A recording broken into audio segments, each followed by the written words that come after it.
মহাকাশে পর্যটকদের ভ্রমণ 2021 সালে নতুন মাত্রা পায়, যার ফলে বাণিজ্যিক মহাকাশ স্টেশন তৈরিতে বিনিয়োগ করা হয়েছে কয়েক কোটি মার্কিন ডলার। মহাকাশে নববর্ষ উদযাপনের ঘটনাও বিরল নয়।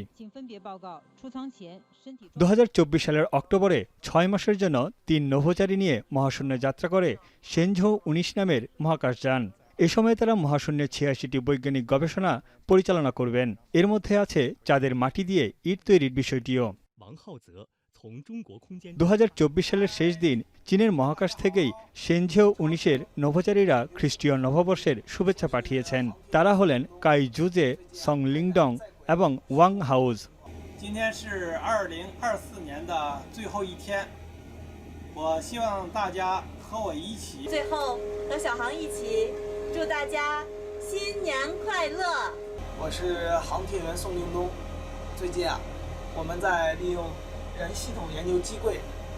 এ সময় মহাকাশ গবেষণায় উল্লেখযোগ্য সাফল্য কামনা করেন নভোচারীরা। নতুন বছর আসার সঙ্গে সঙ্গে 2025 সালের ভোরের আলো ক্যামেরায় বন্দী করেন তারা। চীনের মানুষবাহী মহাকাশযান কর্মসূচিতে আরও উল্লেখযোগ্য সাফল্যের আশায় রয়েছেন নভোচারীরা। তানভীর জনি, এখন বিশ্ব।